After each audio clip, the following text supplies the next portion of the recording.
Some of us have been blessed to be able to have what we call a stable environment when we grew up. Stable family, stable jobs, stable relationships, whatever have you. But just because it's stable on the surface, it behooves us to look underneath to check the soil of that seed that's been planted in us. We've had the good upbringing, we've had the stable environments, but there's also another thing known as generational curses that we also have to overcome. Just because you grew up with two parents in the household does not mean that the spirit of fornication is not in your family.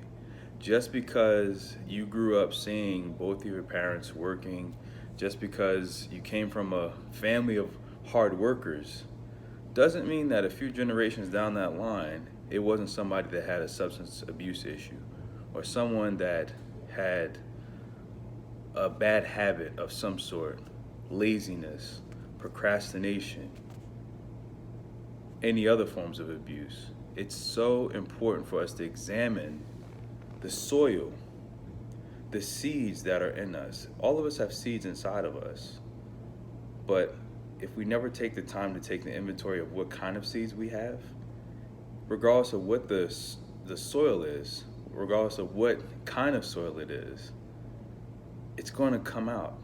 It's going to affect our own development, and it's also going to affect the environment around us.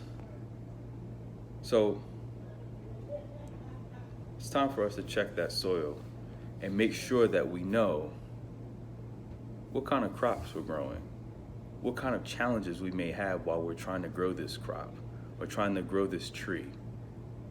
But as long as we're rooted in God, He's the root, He will determine the outcome of what that tree will look like.